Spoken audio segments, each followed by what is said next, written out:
Thank you for listening to Paper Girl Podcast. My name is Melodie Coulter. I am a writer. I am a former librarian, and I am the owner of Meadow Market Books in Tulsa, Oklahoma. Today on the podcast is very exciting. Instead of an author, we have Kayla Comrie. She is another bookseller. She's the owner of Kinara Books in Tulsa, a pop-up bookstore experience. And she is now permanently on the shelves at Meadow Market, providing something special and unique that I'm not able to offer. So let's dig into it. Welcome, Kayla. Thank you. I appreciate the invite. This is so exciting. I'm just so amped. You popped onto the scene very shortly before Meadow Market actually became a reality. Really? Yeah. I didn't realize that. My jump into this journey was almost kind of like someone pushed me off a cliff because of us losing Fulton Street Bookstore and Cafe recently. I've been a corporate girly for 15 years. I wasn't necessarily discouraged from becoming an entrepreneur, but it never really was pushed to be something that was, I guess, acceptable in my household. The expectation was just to always climb the corporate ladder and get as best of a position as you can so you can be self-sustaining. And I fell in love with reading in adulthood that took me down a rabbit hole that I refused to come back out from. So when I found out about Fulton opening, I was ecstatic. But when I found out about them closing, I was devastated. And I had a very visceral reaction to hearing that news and knew wait a minute, no, there has to be a way that I can try and fill in that gap for the community, because I almost exclusively the last 2 years have read authors that are Black and brown and just provide naturally in conversation with friends, coworkers. I actually got a coworker to start reading and she swore up and down she didn't like reading. But I just naturally bring the books that I love in conversation. So then I thought, if I can give book recommendations, I probably could sell them too. And I want to say it was maybe 2-3 weeks after we heard about, Fulton closing. I had, like I said, a visceral reaction. I almost went into a manic state because I stayed up every night for almost 6 weeks planning, how could I make this a reality? And it went from a little idea to 6 weeks later, I'm having my first pop-up. So yeah, it's been a journey. Yeah. So had you ever really thought about selling books, or was it 2025 suddenly this opportunity to come in and kind of save yourself from losing something that you love? Mm-hmm. I wouldn't say I ever really dreamed of selling books. I loved going to the library as a kid. It was something that was normalized in my household, which I didn't realize until adulthood wasn't something that was typical for most kids. I feel like there's the families who prioritize reading and prioritize schooling, and then there's families who maybe lean into what their kids' favorite hobbies are, and they're a little bit more self-aware as opposed to traditional in the sense. I would say that's how I was raised, more traditional. But yeah, when I fell in love with reading for pleasure in adulthood, I think that's kind of when the concept started to subconsciously become an idea that I was more and more comfortable with throughout the years. And yeah, I think the announcement came out mid-September, and we found out maybe a week or two after the announcement that they were going to be closing, that their official last day was like mid-October. And then my first pop-up event was mid-November. So it was just back to back because it stirred something in me. It really did. It ignited something in me to be like, okay, it's no longer an idea. You can make this a reality, figure out how to do it, and just go from there. Yeah. So you came to Tulsa in 2019, right? 2020, 2020. the top of 2020, before the pandemic. Yes. I was like, I remembered, for context, one of the many reasons I brought Kayla onto the podcast was because we sat down to talk about her case takeover. And I think the first hour of that meeting, we didn't talk about business at all. Right. We had just kind of, it started with that pleasant, polite conversation. And then we sat down for an hour and just talked about reading and our experience with like Tulsa bookstores. And then we were like, oh no, you have a pop-up in 30 minutes. Yeah. Like, let's talk business real quick. I was like, that's why I'm here. But I did remember that you got to Tulsa right before the pandemic. So like putting that timeline in my brain. So top of 2020, you end up in Tulsa in the Tulsa Remote Program. Yes. I found out about the Tulsa Remote Program the end of 2019. And I moved here from South Florida, Miami. And I knew I would say at the end of 2017, going into 2018, like Florida was not going to be home. Like I did not see myself being rooted there permanently. So I started contemplating, well, what's going to be next? And I honestly thought I was going to move to Dallas. I remember being very apprehensive about like verbalizing these plans to my mom because I knew she was going to freak out. The way she freaked out when I told her I wanted to move to Florida, I just imagined that all over again. I was like, oh, this is not going to go well because I'm not from Miami. I'm not from Texas. I'm from Cleveland, Ohio. So, she had a very visceral reaction to finding out I did not want to live home or anywhere near family. But when I found out about the Tulsa Remote Program, it was, in the midst of me kind of finalizing plans for relocating again. And I figured, okay, let me try this program because I don't really know what I want from the next stage of my life, but I know that I want to change. And then I rationalized like, well, Tulsa and Dallas is like a 4-hour drive. So let's just consider this like a little speed bump to get to Dallas, Never really thinking it would be a long-term location. And I mean, the way that the timing happened, it was very quick. I don't know, maybe this is becoming a theme in my life, but I found out at the end of 2019 about Tulsa Remote. Applied, had my interview. I want to say if it wasn't right before Thanksgiving, it was right after. Found out around Christmas that I was accepted, and they offered like a guided visit to come and see Tulsa for myself since I had never come on my own prior. And I want to say it was Martin Luther King weekend of January. So again, back to back sequence of events.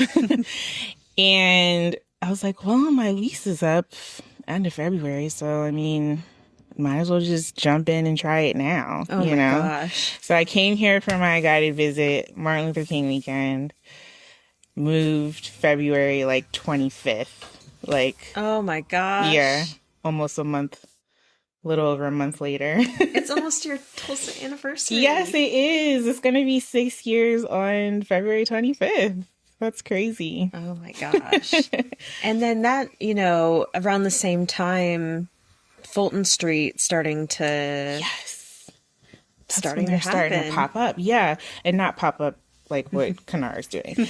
I remember moving here, and now that I look back on it, I'm pretty sure I had COVID because I was out for a week. Like, I got here, all of the adrenaline of driving here with my 2 little road dogs and like a U-Haul hitched to the back of my car. Like, as soon as I got my keys and moved in, my body shut down and I was out for the count. Like, I was so incoherent to the point where I think I scared my family. Like, I remember thinking, like, I just told them I'm moving to Oklahoma and now I'm dying. Now I'm dying. No, I think and I'm not being responsive. I think I got COVID at the very end of 2019 because I was like I was heavy bad sick for a week, but like on the bookends of it, I had like something, and it was definitely like upper respiratory. Okay. And the reason I specifically think it might have been COVID was that after that, Coca-Cola and anything with garlic tasted really weird to me for a good year and a half. Interesting. Which was nice because I needed to quit drinking as much as I was. But like it also sucked because I love garlic. So I was like, I get it. This tastes weird. But no, yeah. Yeah, I think that's what I mean, I was never officially diagnosed because it was before COVID was a thing, but it was very interesting how 3 weeks after I got here, everything shut down. And I think that was, pretty much the resurgence of me reading for pleasure again, because what else was I going to do? You're all, stranded inside. But I'm grateful because it actually forced me to pause. I think I had every intention of pausing once I got here because I knew it was total opposite of Miami, but it really made me pause. Like, I'm sure everyone has their COVID story, but yeah, around that time when everything shut down, from my understanding, I think Fulton was supposed to be opening like any week then, any day then, like March or April, but they had to postpone their opening because of the shutdown. So it was, their opening year they had to delay, and then because of everything that happened with the protests for George Floyd, I think that's when they pushed their opening day back up because they realized, people are actually curious about what they can do when it comes to situations like this. So, curiosity and books go hand in hand. That's, perfect. And the fact that it's been 5 years, or she was in business for 5 years, that's no major feat. Like, that's a very big achievement for a small business here in Tulsa. So kudos to her. And she's actually in my sorority, so I respect her immensely. And like I said, I try to fill in the gap. Yeah. So you have this, like, do you have any, beyond reading, any, like, formal, I guess, like, experience with books and, like, that kind of community? Yeah, that's a good question. Outside of reading, no. Oh, I love that. To be such a prolific reader, even if like your love of fiction developed later, to be such a prolific reader that you can recommend books and you've got such a great collection development talent naturally is just like incredibly impressive. Like watching you put your materials on the shelf, like I was like, oh, I want to put that on my TBR. That's on my TBR. I told someone today, they were looking at it, and I was like, yeah, that's basically the visual representation of everything I want to read this year. I love it. And I sat down with Legend in the Baking. Okay. And I was like, oh no, this is a sequel, because I was like, right. Everything feels very familiar with these characters. Yes. And I think I just misheard there was a Bookstagrammer that came in and she bought Fake It Till You Bake It. And that was the first book in the series, but she thought it was the sequel. I think so. Okay. And so I was like, oh, it's not the first one. I'm going to put this down and get Fake It Till You Bake It. But just it's all fantastic and it's eye-catching, and it's not just that these are pretty books that make my eyes happy, but like phenomenal work and authors that I am familiar with that I have a lot of respect for. And I was just like, oh, I didn't even realize that was there. I mean, Yeah. it really goes to show there's a lot of discussion in the library community about whether or not a librarian needs to have a master's degree in library studies. Interesting. Okay. To do it. And, you know, there are portions of it on like a graduate level study that I'm like, you do need to know some of this to be in a library or to provide like specific services. Right. But at the same time, like being really great at curating a collection and interacting with public and understanding user behavior. There's a lot of that just really people have a natural talent for. And I think this is such a good, strong case for you don't need to have that kind of formal training. Thank you. But in the lead up to it, I mean, you had a few weeks where you were like, planning and strategizing. Yes. You know, walk me through some of like what you were doing with all of that time. When you reached out, I remember thinking like, this is spam. Like, I was like, nobody's reaching out to me for my suggestions. Like, it's one thing to interact with someone on a one-on-one, you know, in-person interaction when I do the pop-ups. But like, when I saw the message, I was just like, is this for real? It took a while for it to register. Like, no, like they're being serious. Like, this is a legit account. This is a legit person. Like, and I was flattered. Going back real quick to your question about like if I had any experience outside of being a reader, the answer is still no. But as you were talking just now, I remembered like very specific memories that I have of people throughout my childhood telling me of how either I was a very articulate child or I was a really good storyteller. And I never really, I guess, equated that to anything. I just thought, oh, that they're just giving me a compliment, you know? But as I fell back in love with reading for pleasure and kind of whittled away from primarily reading nonfiction to primarily reading fiction, I really think what captivated me was realizing there are so many stories out there that are good. Like, not just there for the sake of needing representation, like good stories that had me in chokeholds for weeks before I was willing to like start a new book. Those ones where you hold it to your chest and you're like, oh, this I was like, I need to reread this right away, like not put it down and come back to it. Like, I'm rereading it now, and then I'm going to go tell 4 people about it, and I'm going to like drill them about getting the book so that we could talk about it. Like, I was really enjoying the discovery of storytelling. And when you're reading nonfiction, especially the type of nonfiction I was into, which was primarily either history or memoirs, especially memoirs, like there's an element of storytelling there, you know, the way that they're trying to get their reader to empathize with the way that they navigated through their life. It's an art. So jumping back to when you had reached out, I was thinking, what can I provide that will be a nice plethora of everything that I love? And I just immediately, my brain went to, well, break it down by genre. And then after, I think I started with romance first. I always start with romance. And then I think I did thriller mystery next. And I think that had to do with the fact that whatever I was reading at the time was in that genre. Then I did historical fiction. Then I got excited and was like, wait, YA, middle grade, children's. Then I was like, but wait, like, there's horror, so should I put horror with mystery thriller?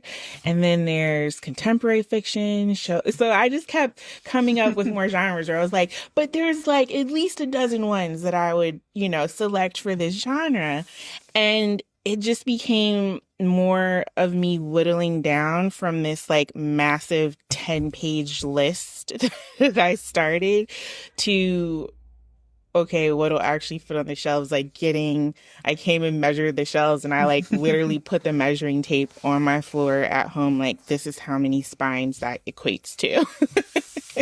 So yeah, it started off with me thinking, okay, major genres, more, most recognizable genres, and then going down the rabbit hole of, but then there's this, and then there's that, and then kind of bringing it back home and saying, okay, now you have over 500 titles, gotta whittle it down.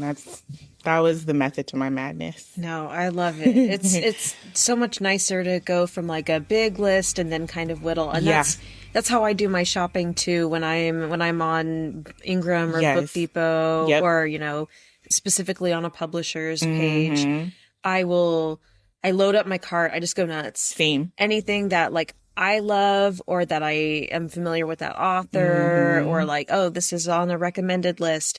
And then I create these like $10,000 carts. Yes. And then I'm like, I don't have $10,000 to put down on new stock. I blame online shopping because we do it with online shopping. Like, you put everything you want that you see that's on sale or, the color scheme, whatever gravitates. And then you go to your cart and you're like, actually, I was only looking for a dress and some jeans. So it's time to whittle this down. Yeah. I think it's like the mental equivalent of grocery shopping when you're hungry. Oh, that's a good way to put it. Throwing all of this stuff in the cart and you're like, hold on, I only needed spaghetti sauce and noodles. I need to. That is exactly what it is. Yes. Coming out of my like stupor here. I love that analogy. Oh man. But it's so hard. And then thinking about space because you were super limited. We're both pretty limited in what we can fit in here at a time. And like, we're finding ways to expand where we can do things like we're taking cabinet doors off in a couple of weeks to move children's pretty much completely off of the big shelves. Got it. Because we need to expand the Tulsa shelf already. Right. And like, which is awesome. It's incredible. Every time an author comes in here, I'm like, geeked another out. book? Yes. Get over here. I would be fangirling every single time. It's something that I just love about the Tulsa literary community, and it comes up in every podcast with the authors, is how much everybody just wants everyone else to succeed. Yeah. And we like go to author fairs and stuff, and you usually end up spending more than you make at the author fair. I think the Magic City Author Bash. And that one sunk a little bit because we got paid way after. It was like a month after the fair that they finally like settled all the accounts. But I spent, I hope Jared's not listening to this one, $300. $300 buying books. Supporting local authors.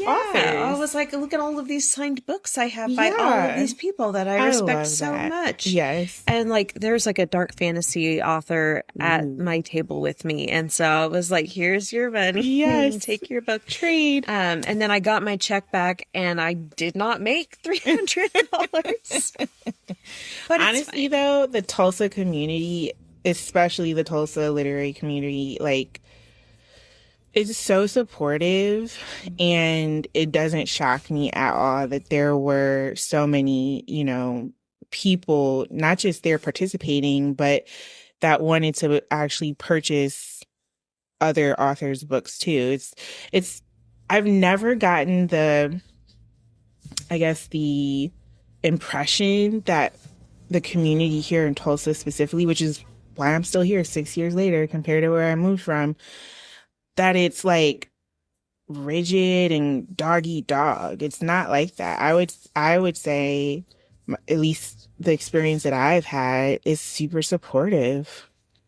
Yeah, I think it was a no-brainer. It was Jared's idea to reach out to you about curating a shelf, and he was like, "Have you seen this pop-up bookstore?" And I was like, "Oh yeah, I followed them." And he was like, "We should reach out to them because I think we're going to miss out on a population if we just do this ourselves."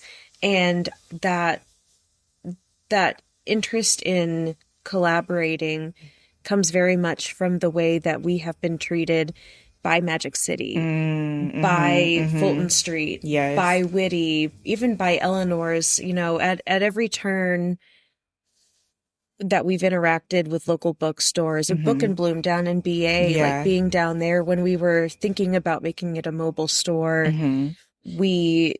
there was so much excitement and like, you let us know how we can support you. Yes. And then they've done that. And like all of the folks who were in the Whitty Books community, have come around in some way, shape, or form, either putting their books on our shelves or like coming in and patronizing the business and sharing, telling people about us. Magic City sent over a couple that was visiting from out of town, and they like wanted to visit a bunch of places, and we hadn't gotten on the bookshop.org list yet. Oh, okay. We were like 2 days later, we were on it. Okay. But Magic City was like, oh, you're visiting a bunch of Tulsa bookstores. Is Meadow Market on your list? And they were like, no, we'd never heard of it. And they were like, yeah, you have to go. Here's the address. And that is amazing. And it's just like, it's such a huge return on your emotional investment in people, because we've spent all of this time loving our indies. And then the second we said, hey, we want to be a part of this in a new way, they were like, in. I love it. Go.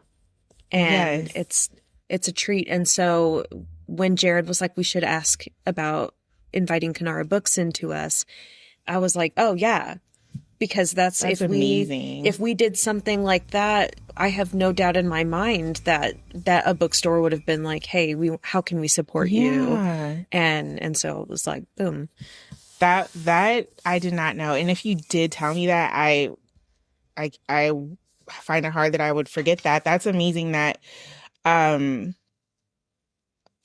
idea came from just recognizing and being aware that, hey, we might be losing like a part of the community by not trying to capture them, in the beginning. So kudos to you guys, because honestly, self-awareness, you know how they used to say like common sense is not common?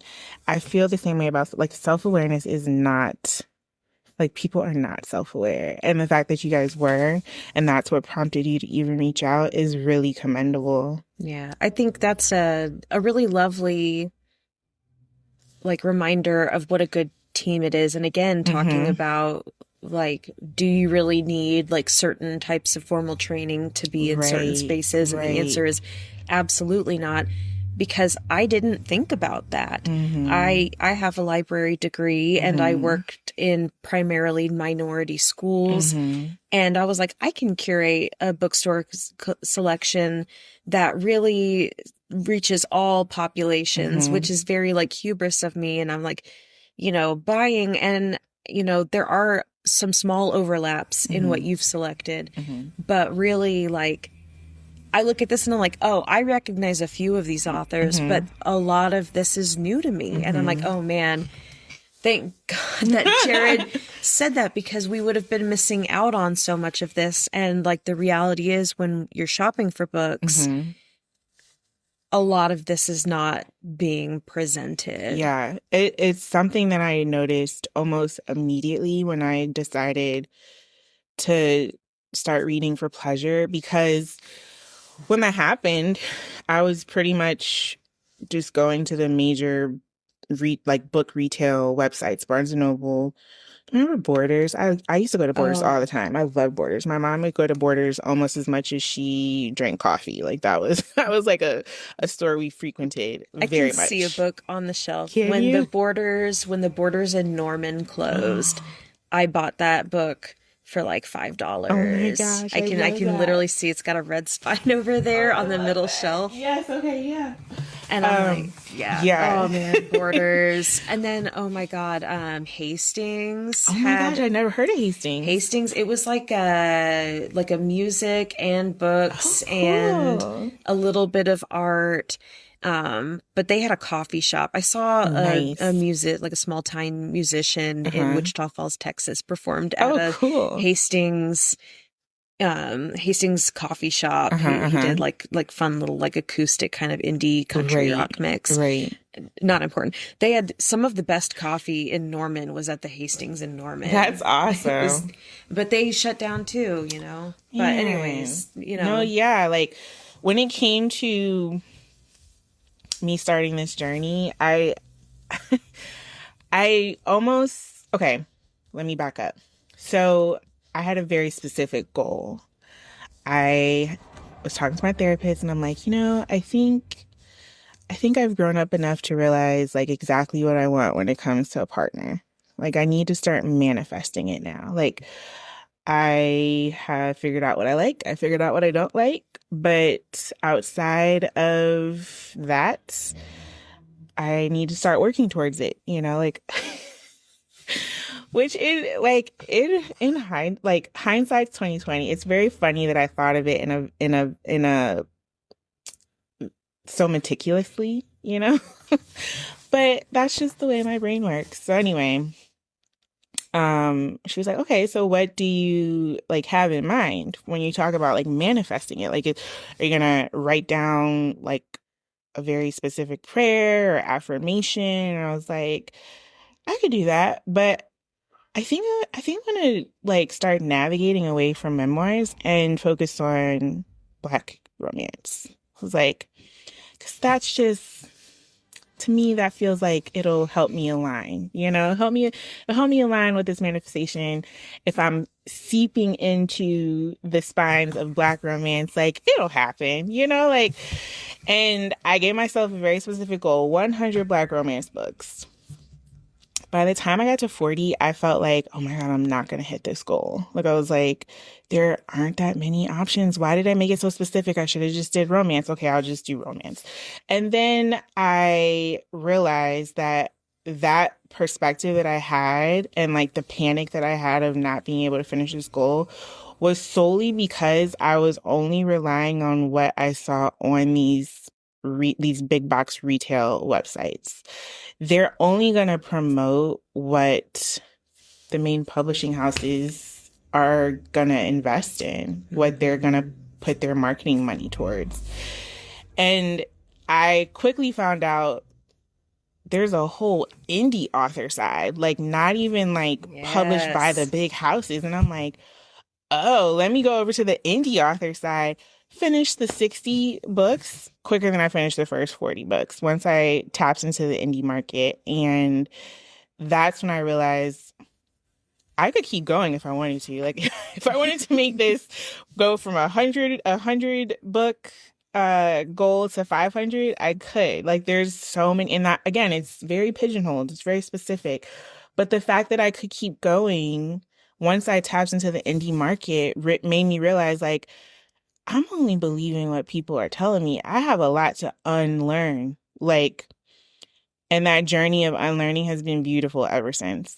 Yeah, it's, you know, of all the things that like Book Talk and Bookstagram have provided, this window into the indie author scene has like, it made such a niche population just explode. And definitely, you know, we're in an age and an era of history where Amazon is such a difficult topic. And, you know, and that was a conversation I had with Lear too, very briefly and more so off the podcast, but talking about like the usefulness of Kindle Unlimited and how it does provide so much to indie authors.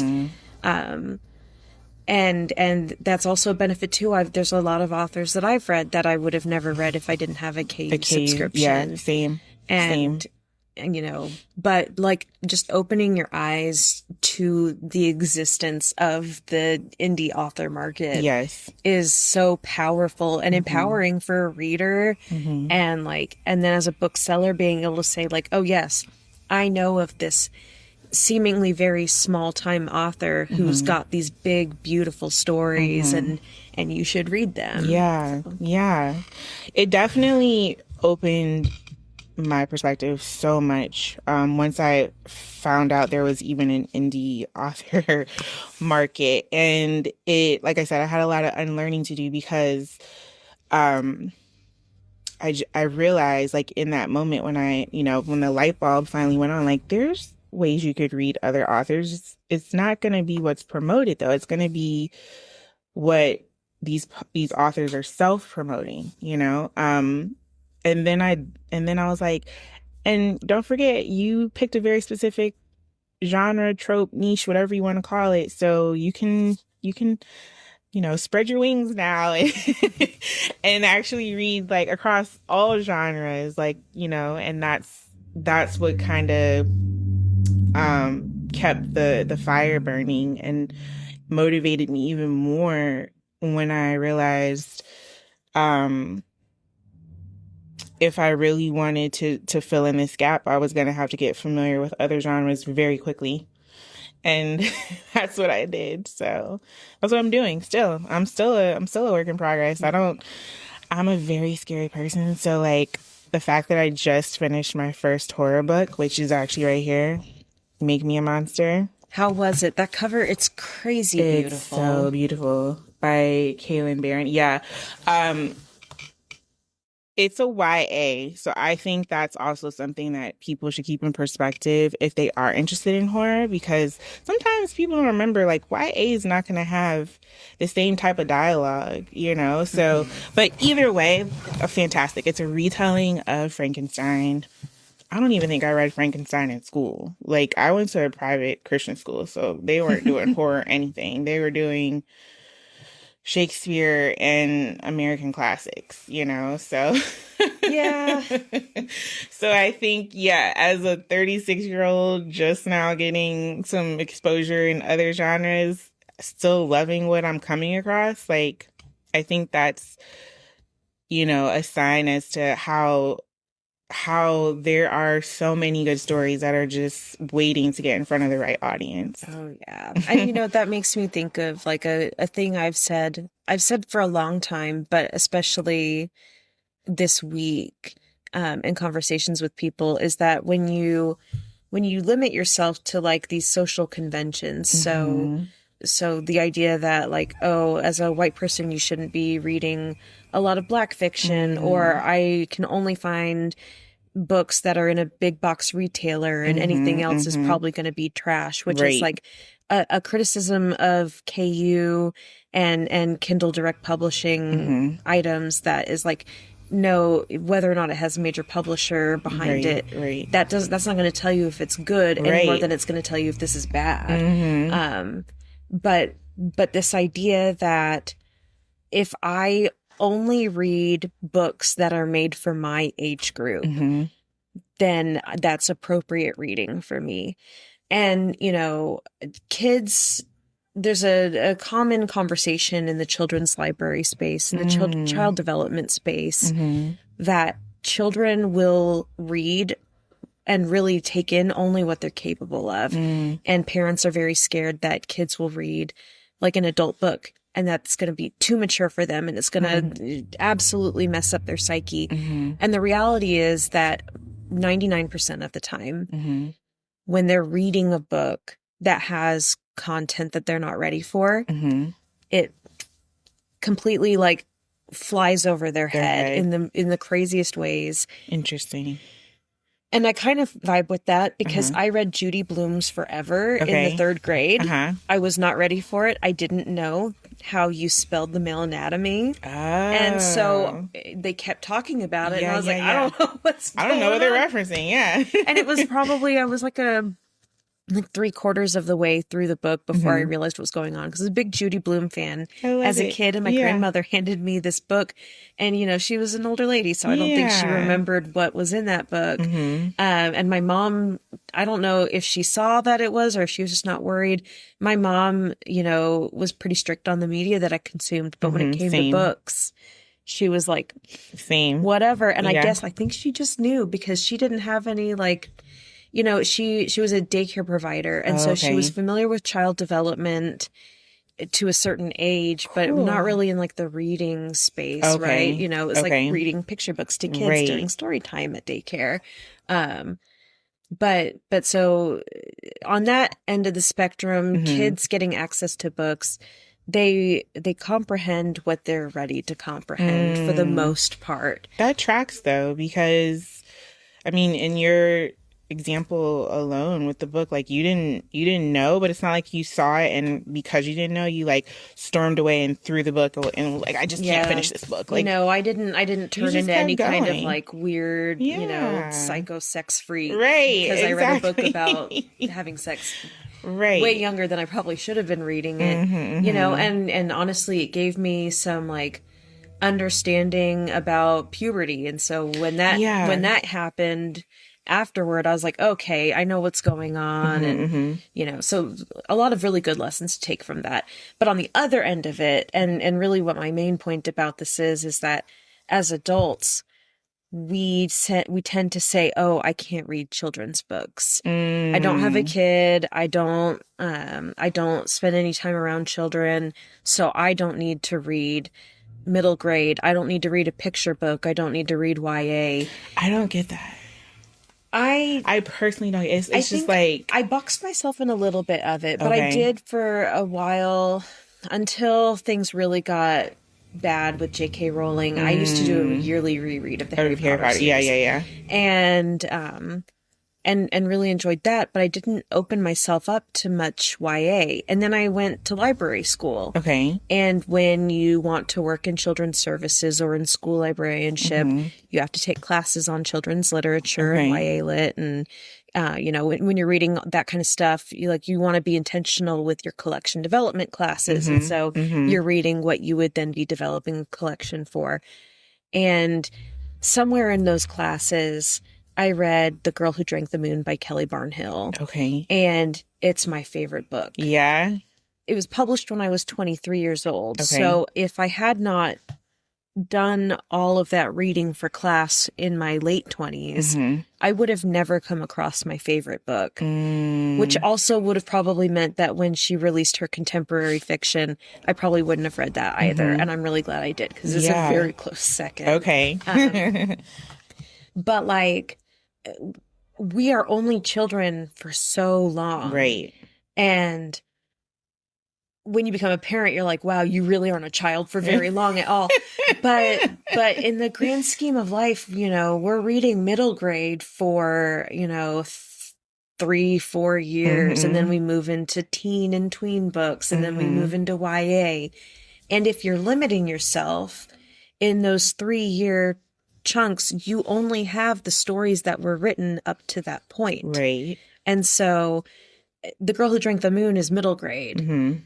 It was not published when I was of the right age Middle to read grade. that. Yeah. And if I had not been open to it in some way or fashion, I would have missed out on a really beautiful story. Right. And so I think, you know, set your expectations 100%. Right. When I'm reading YA, I know I'm reading teenagers talking. Yeah. And, you know, but that's one of the things. Sorry, I didn't mean to cut you off. fine. I was gonna say that's one of the things that I just recently had a conversation about, specifically because of it was that book and The Scammer by Tiffany D. Jackson? Tiffany D. Jackson.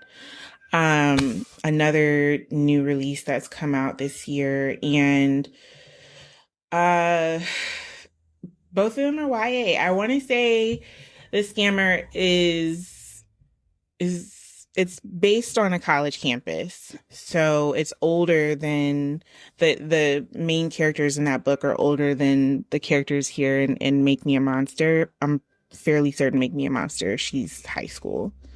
But it's interesting hearing critiques that people have when it comes to YA, and how almost 9 times out of 10 their critique has something to do with, well, it wasn't relatable because I wouldn't have did that. Okay. Like, okay, we all have different experiences. We all have different upbringings. We all come from different backgrounds and cultures. So because if you didn't like something, I would prefer to understand why, other than the telltale story of, well, I wouldn't have did that. It's like, this is why reading other perspectives and other genres and other authors is so important, because it's just about expanding your perspective, not reading what you agree with, not reading what, things that only would be done by you. It's very much a mirrors and doors and windows kind of energy of and I get the whole, because my friend says, it's my best friend, she's like, I like what I like. I get that too. But when you're so adamant about what you don't like, and it has to and it's specifically about a YA book, like, I wouldn't have did that when I was younger. That to me, like, it's a huge pet peeve of mine, because it's like, well, yeah, but why would you have not done that? Is it because like you had a really strict mom and so you knew you wouldn't get away with context that? Or is it that like I couldn't have walked down to the store because I grew up in a place that was like, sprawling suburbia, so I couldn't walk to a store. And it's like, okay, well, yeah, you wouldn't have walked to the corner store. There was no corner store for you to walk to. Yeah. So what is your point? Tell me about the story. It's something about that excuse with YA that just grinds my gears. Because, like, you knew it was a YA when you picked it up. Like, I can understand if that was your, I guess, grievance and it wasn't YA and it was something that was, in the same demographic and age group and everything that you are, maybe, but come on, like, YA, we were all raised differently. We all had all different kinds of fundamental upbringing. So yeah, I don't know. I don't like that excuse for YA. That's just a personal thing. That cracks me up. I'm just thinking about like a book that I read recently that I was like, oh, this is so much my experience, but they did something and I wouldn't have done that. And I read this book called The Bookshop Sisterhood. Yes. And I grabbed it because we had just called the landlord and told them that we wanted to tour the bookstore. I love it, yes. And I was like, oh, I'll grab this. And I loved it. One, a little bit upset that they didn't get to opening the bookstore till the very end. Oh, yes. Talk about a slow burn. But I also didn't like the name that they had originally picked for the bookstore. I was like, I wouldn't have called it that. It's kind of a stupid name, but like also like if I had not liked the book because of that, that would have been so goofy. Right. Like, it's not my bookstore. Yeah. And it's like, and you're like, again, going back to the YA grievance, you're an adult, so you have more perspective now. Of course, you wouldn't do that now as an adult. And even if you try to put yourself in these kids' shoes back, when you were their age as well, again, the way that they were raised, the type of things that you were raised around differ. So yeah, I think that there's definitely a little bit more questioning that goes on in my subconscious when I hear that. I'm a very curious person, so I really want to get into the minutia of like, okay, so why, but sometimes, like I said earlier, sometimes people aren't self-aware and they don't even know the why. I think I need to reread Catcher in the Rye. Ooh, Having this conversation, I think I need to reread Catcher in the Rye because I read it when I was like 22. Okay. Which is not the right time to read Catcher in the Rye. Or at least like that was my stance on it, was like I hated Catcher in the Rye because I found Holden Caulfield to be so completely intolerable. Like, yes. What a pain in the ass child. And I think part of it was that like I wouldn't have done it that way. And I, when you're 22, you still don't have a frontal lobe. Right. So, my reading choices were guided by a very different brain than they are now. But I just finished My Year of Rest and Relaxation, which I would describe as very Catcher in the Rye adjacent. Really? Whereas like instead of everybody being phonies, everybody's boring. There's a lot more nuance to that. Yes. But when I read it, I loved it. And I was like, oh, because this is like Catcher in the Rye if Holden was a late 20s depressed white woman. And I'm like, you know what? I kind of get why, because I also think that the main character in Rest and Relaxation is insufferable. But I'm like, I'm just kind of interested to see what she does with all this unsufferability. Right. And like, you know what? Maybe with that shift in understanding there, and then the perspective of like, I need to remember that this is a teenager doing teenager things. Right. Maybe See? I would enjoy it if I go back, because people love Catcher in the Rye, and I have always been like, I don't know, I don't get it. Yeah. Yeah, I definitely think there's power in the reread for sure. Especially when there's been several years between the first time and the reread. But that's life. Like, we're growing every day. The world is changing around us constantly. So the more perspective we have when we get to reread a book, the experience for sure is hopefully different. You know, that's, you would think, but something I love about like being in the book business in this time period, you know, and it's always a prescient time to be in books, because that's humanity. But just like the ability to gain some empathy and understanding for a different experience. And I think in the United States, that's like so wildly important. And so getting to watch you provide these new viewpoints, and you know, I want to ask you about choosing to do a pop-up, but from my perspective, watching you do pop-ups around Tulsa and taking that approach to sharing specifically Black and Brown literature versus a standalone store, I think is really helpful in meeting people where they're at to provide those stories. And so you're doing something really powerful and very like demonstrative, but not performative, to educate people in Oklahoma and especially the Tulsa area. And so I think that's really, really cool. And now I want to ask, like, what was the rationale behind like doing a pop-up store versus a brick and mortar? Yeah. The timing. It was the timing, because I felt like there was a need to provide immediately.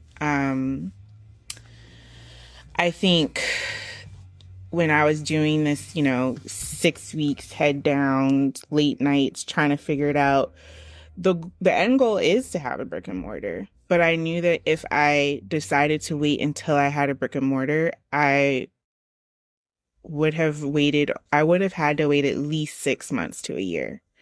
And I really wanted to, like I said, fill in that gap, because we found out about Fulton closing September. They announced their last day. It was pretty much going to be like 30 days later. And I was thinking, like, waiting until like April, May, I don't know if I could sit still that long. I was like, that on top of going into the holiday season. Winter, again, I'm from Cleveland. Winter to me means having a bunch of books and puzzles to entertain yourself until the spring comes. So I was thinking, just try it now. And that way you could at least start building a rapport with the community until you're able to get your own brick and mortar.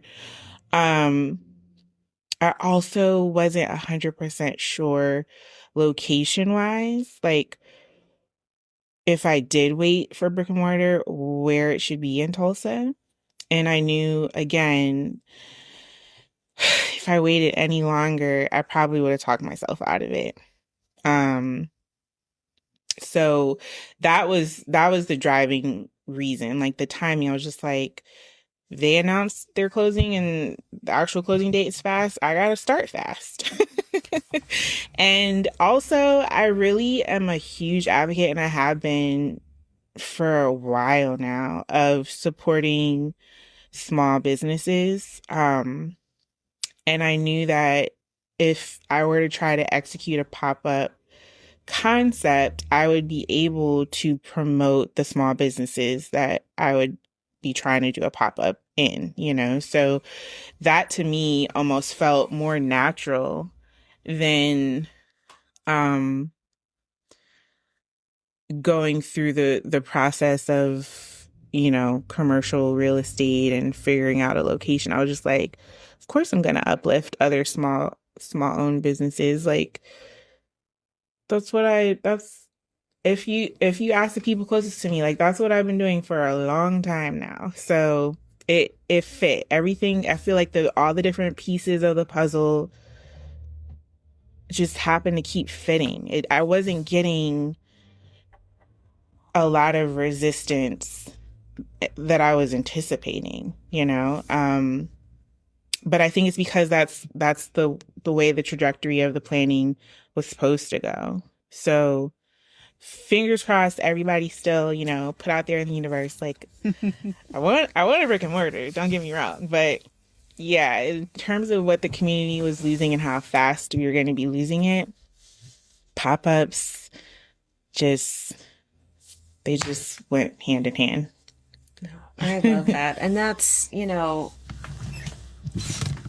Tulsa has lost a lot of bookstores in the last 2 years. Right. It feels like rapid fire, and it made it a scary moment to be thinking about. We had been sitting on Meadow Market for years and making very slow, not very meaningful progress. And some of it was intentional. You know, Meadow Market started as kind of like a, oh, I don't have a job right now, so I guess I'll sell some books online. And then, all right, put that to bed because I got a real job. And, you know, then, oh, let's maybe do this fun little thing on the weekends. And, you know, oh, the crowdfunding timing didn't work out to get what we wanted. Now let's chip away at building a camper out. And then, you know, but then once we found the thing that worked, it was fast and furious. Yeah. And that's how I knew it was the right thing to do. Yeah. Because I am very much against forcing things. So if it has to be forced, that's enough of a sign for me, at least, that this might not be what I'm supposed to be doing.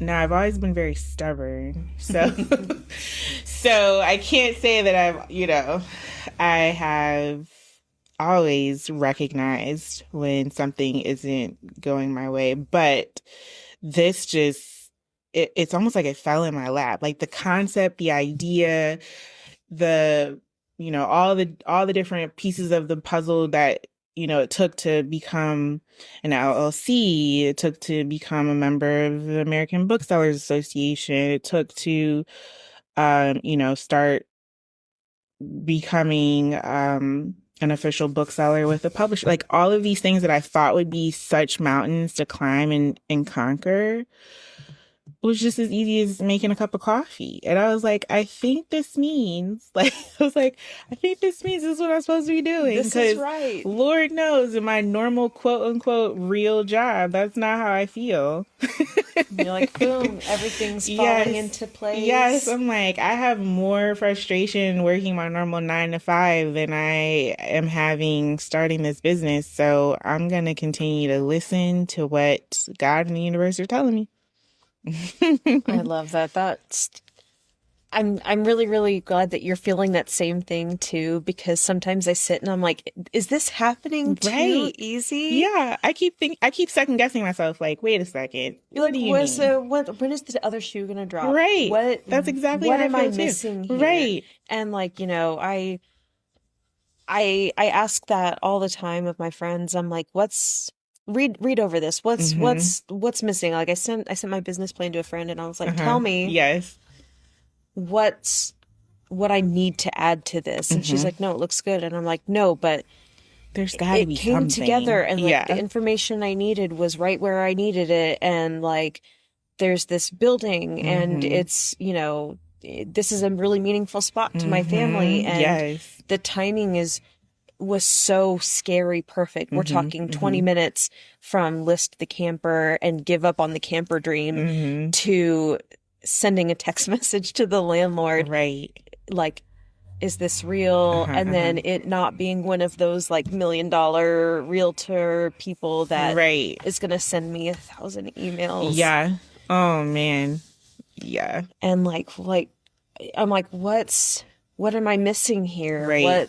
What have I not done? And then things just keep being good. Yes. Like, I'm so grateful. Like it's not lost to me at all. Every day when I have these moments, I'm just, I still have the apprehension of feeling like the other shoe's going to drop, but I'm still 100% grateful for the opportunities that have already happened, because first Papa was November and we just got to February and I'm already, partnering and collabing and having shelf space. Like, I would never have thought that would have been my reality 4 months into my starting of this business. You're busy every weekend. I am. Like, it was a blessing and a curse when we had that snowstorm, because like it forced me to like stop and and like I got a lot done that Saturday that I needed to do, like back office wise. But like I caught up on sleep. Yes. I didn't want to, but I basically had to. We couldn't go anywhere during that snowstorm. But I just remember thinking like, I think this is the first weekend that I've actually gotten to like fully relax since starting Kinara, so I'll just take it and live to see another day. I do remember though about I guess maybe 3-4 weeks into starting to plan for this, like looking at myself in the mirror and thinking like, oh my God, I'm looking like what I'm going through right now. Like, I just remember thinking like, oh my God, look at these bags under my eyes. Like, I don't even remember these. Like, did I even have bags under my eyes?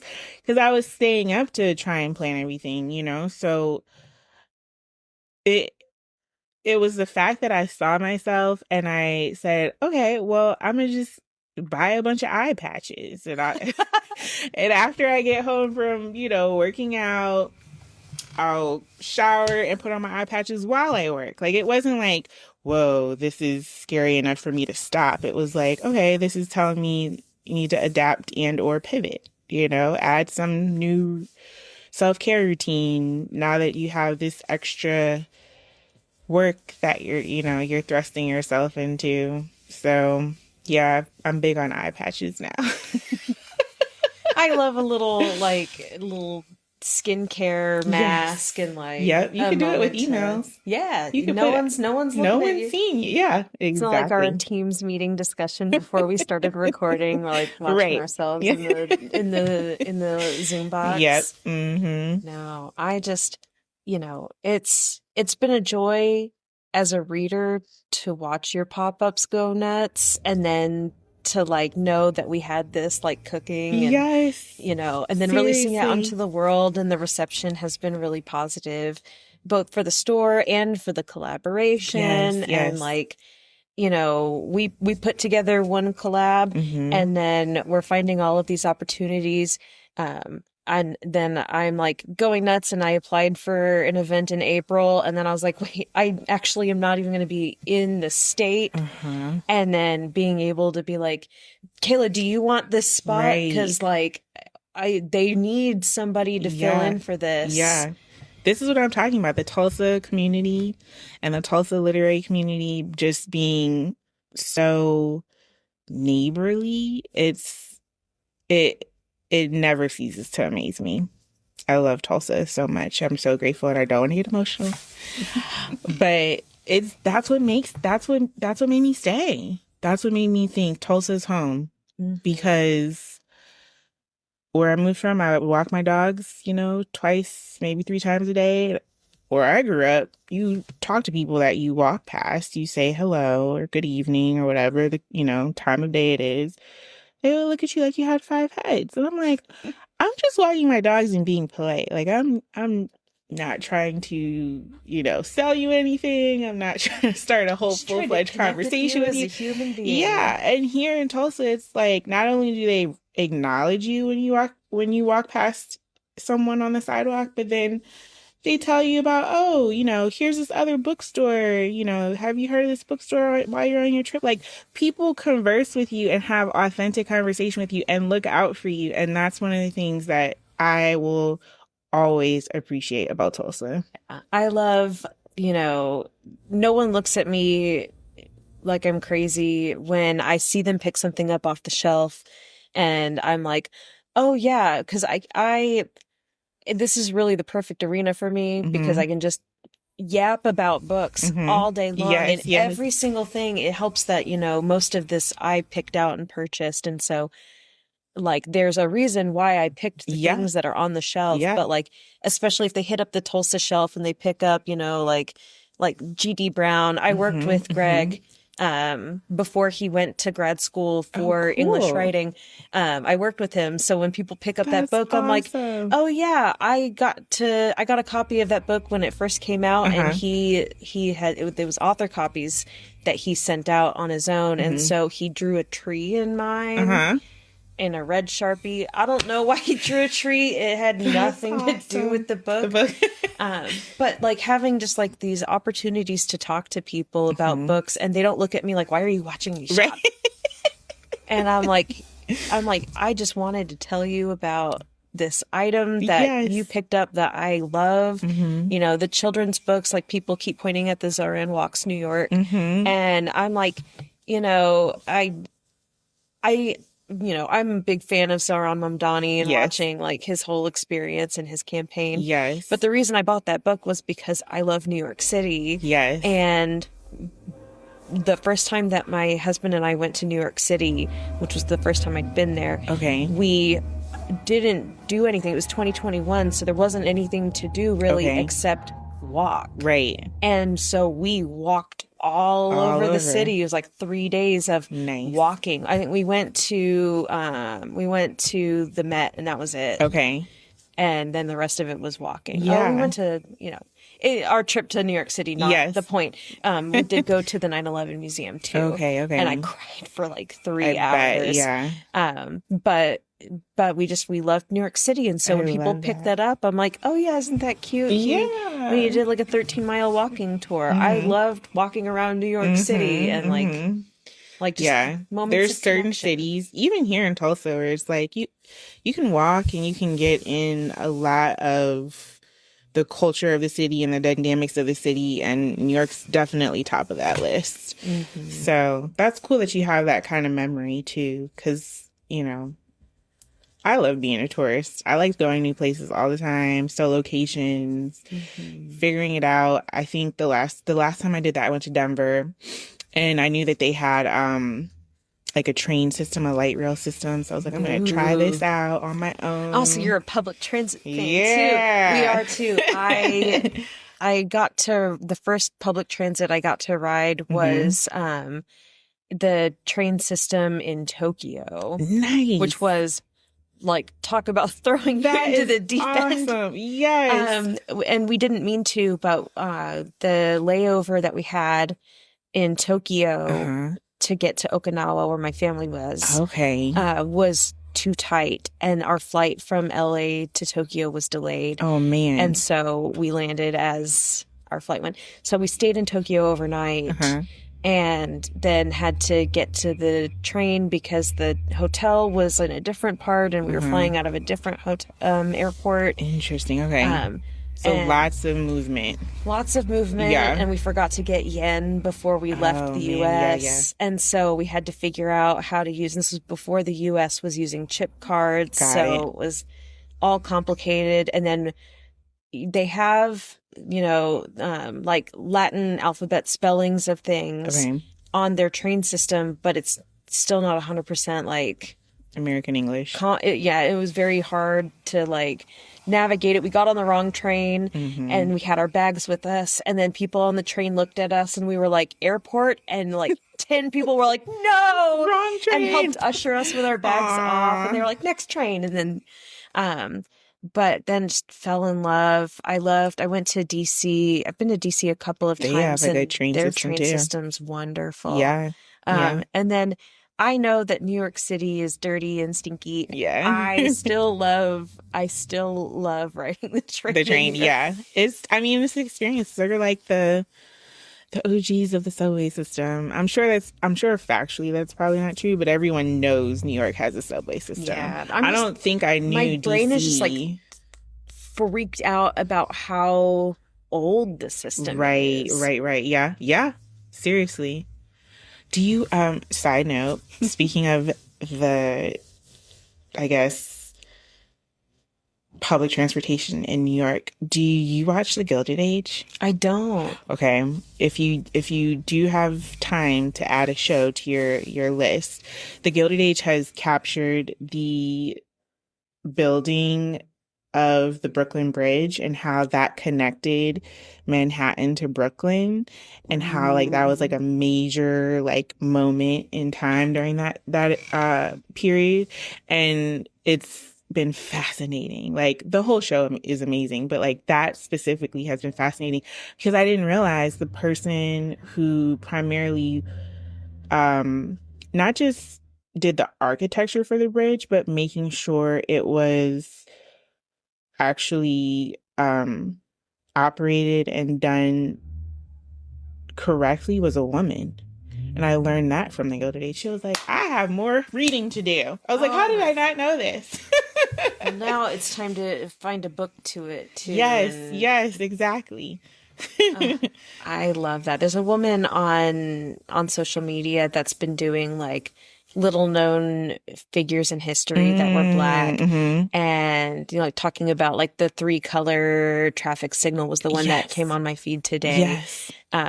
But just like the GPS system. Yes. Stuff like that. Yeah. And so I just the opportunity to be in the business of sharing information. I mean, it's what led me to journalism school. Okay. And it's what led me to be a librarian, and, you know, to be back in the field in some way. I think just it's such a fun responsibility to have. And even when it's heavy, it doesn't feel heavy. Right. I think that's what made me realize, you know, fiction is not what I thought it was. I think I just, you know, there's certain blinders we all have, and my mom had the blinder of fiction is I guess it's not that she didn't like fiction, she just truly equated the aspect of reading to learning, and so in her mind that meant fiction.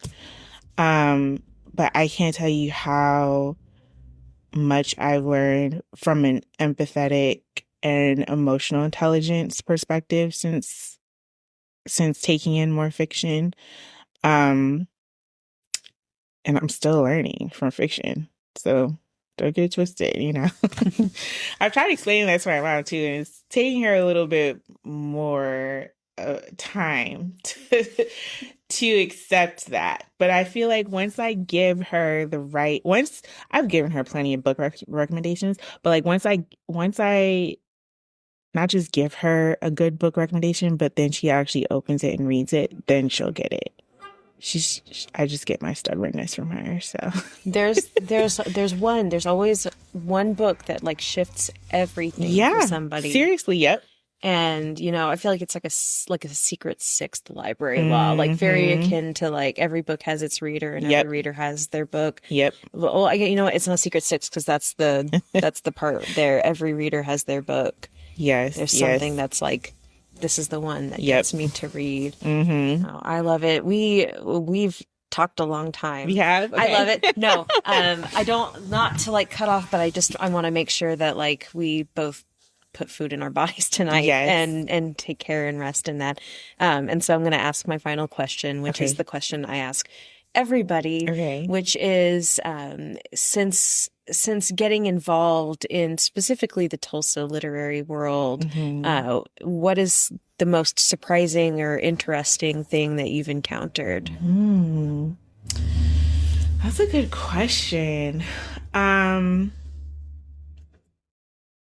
guess interacting with authors. Like, it just never dawned on me how many authors lived here in Tulsa.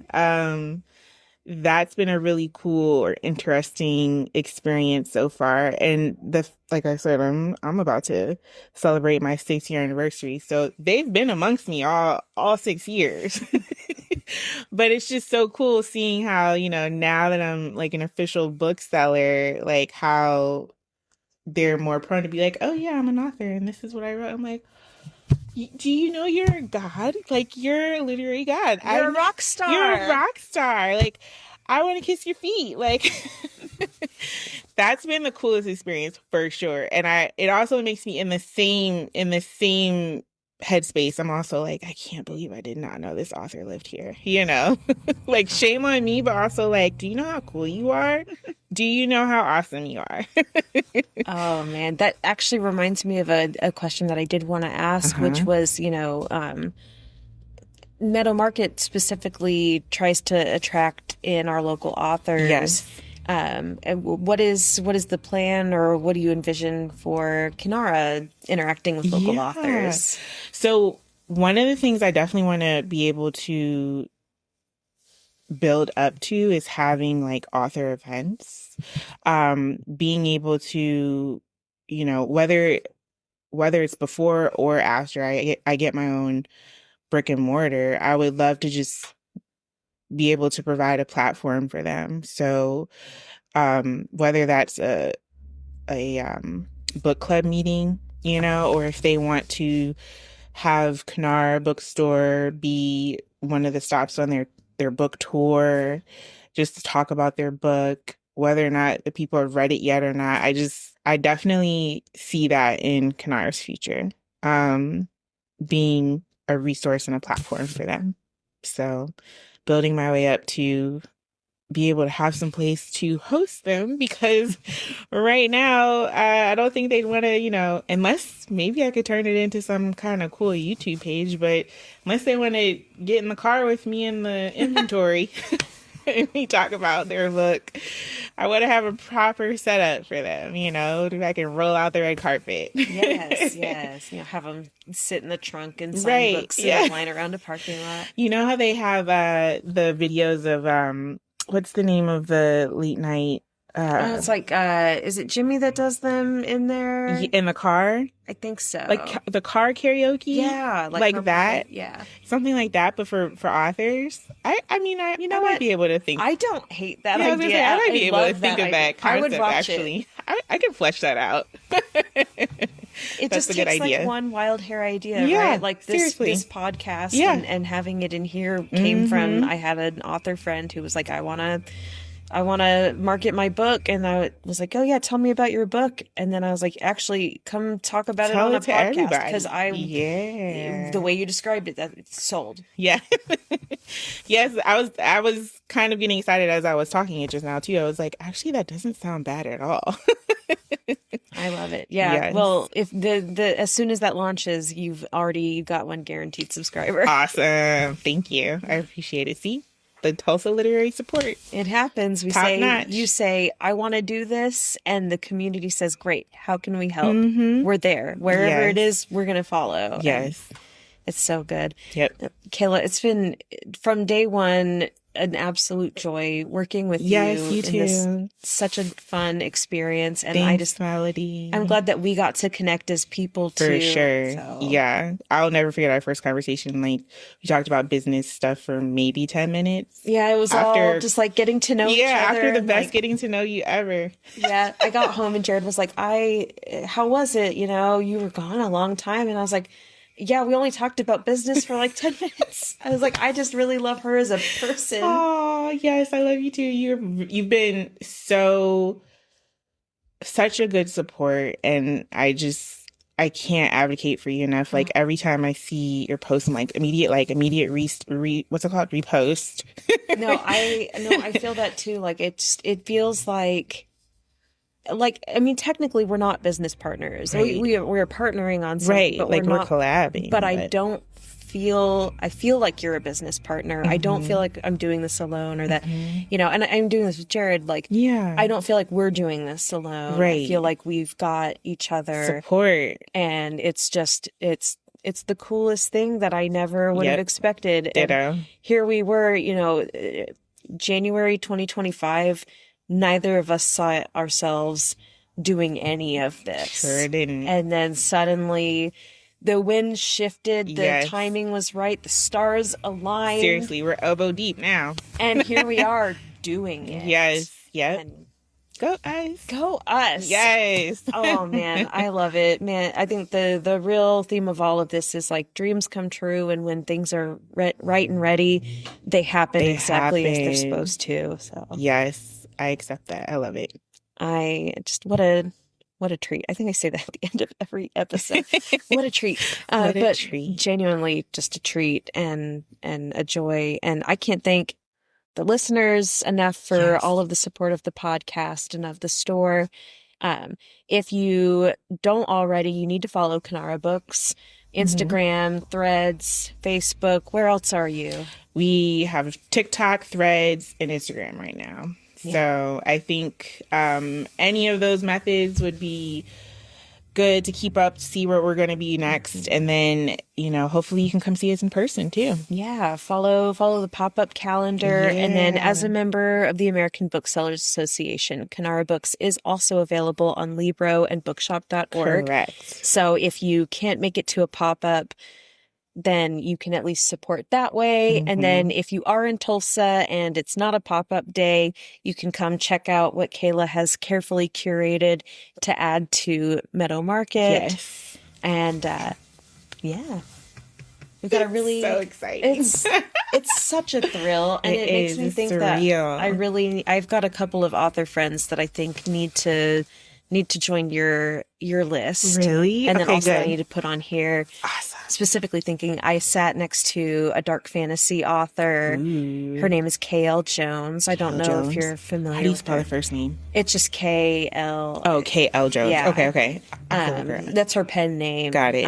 And she's an absolute sweetheart. Oh, cool. Just because, like, her watching my table while I went to the restroom or, like, spent too much money at the author fair. But she's a sweetheart. Okay, I'm going to have to add her to my list of authors I need to meet in person. Yes. And, I need to get her on the pod too. Yeah. And then the next recordings are going to be with Siam Press. They're a micro press here in Tulsa. That's awesome. I've got another author who just joined the Meadow Market shelf, Erin Herring, who is an actress who has written some fiction that's got some nice, like, mirrors of herself in it. I love that. So I'm excited to read all of that. But you can find the podcast at meadowmarketbooks.com and anywhere you get your podcasts. Thank you for listening.